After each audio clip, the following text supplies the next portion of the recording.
plan for Factorial Plus needs to be implemented in a way that will be received by all the employees who will be affected by the change. The transition needs to be mindful of this to allow the employees to adjust and learn how to properly utilize the new tools that will be in the area.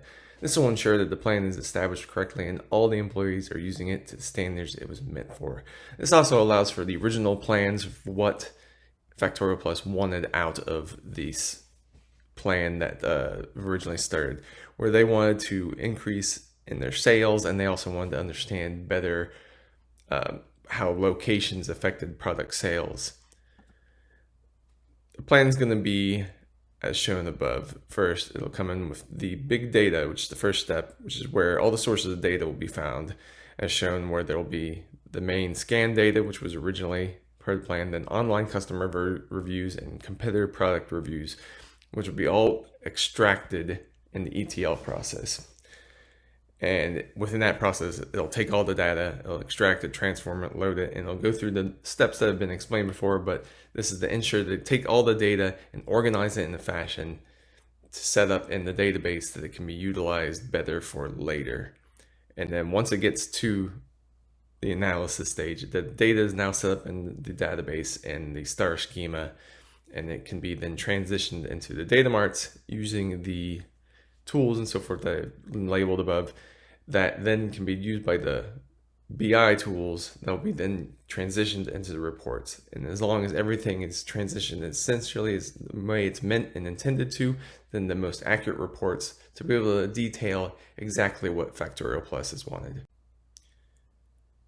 The main star schema that's going to be utilized for creating in there is, here's the star schema that's going to be utilized, and the dimensions and the main fact table that goes into.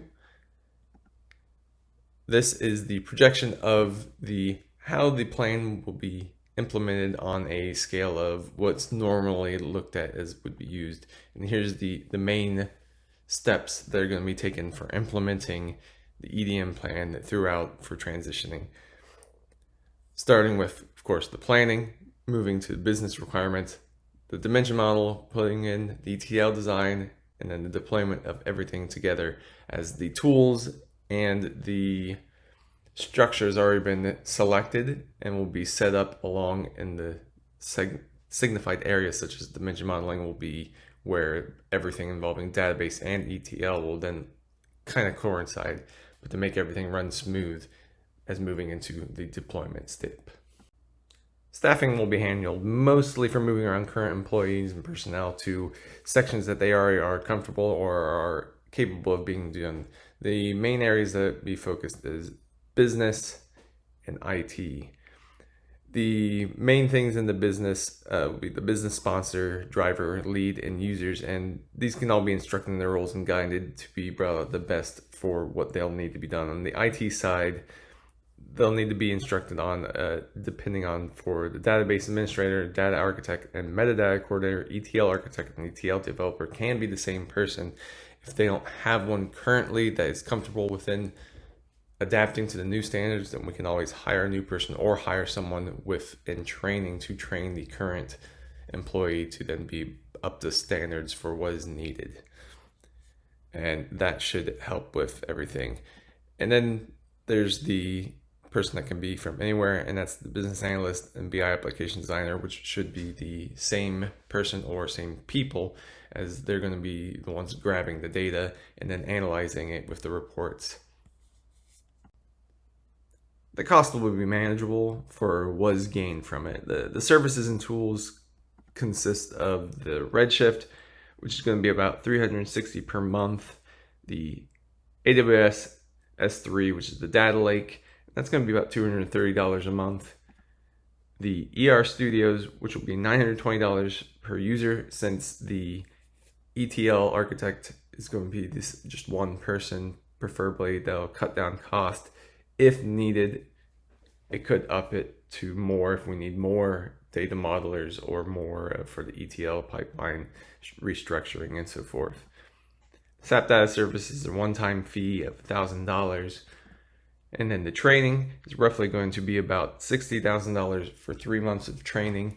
It can go up or down depending on the level of help that is required, or it could be brought down for if enough people already fully grasp what is needed or have an understanding of what is needed and can be capable without the help of that. And as far as the timeline goes, it was briefly showed before with the planning is going to take roughly 4 weeks, and that's going to go into taking the more identifying what is needed, also go into the business requirements, as they can kind of go in together since most of the planning's already been asked about.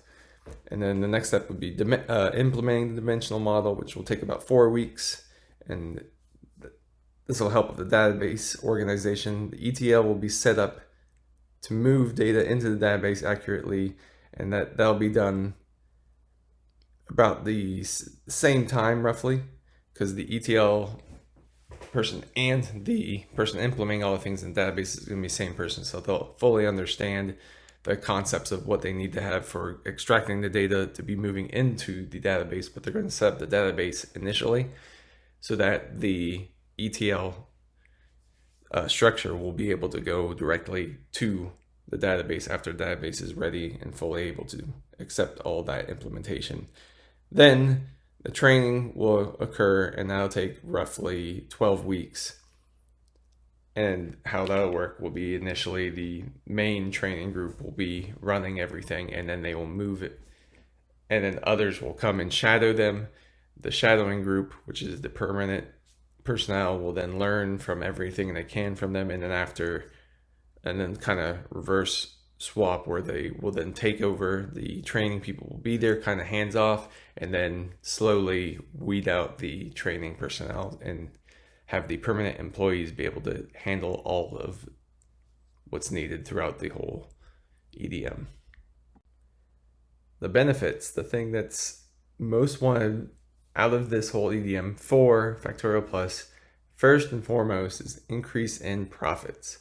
The data will reflect the best trends to get the sales at their best. It will also showcase the best locations for the products on every store on a store-by-store basis. With data being fine-tuned to showcase the best methods for profit, the results are sure to be positive for Factorial Plus. Thus, profits being mentioned twice.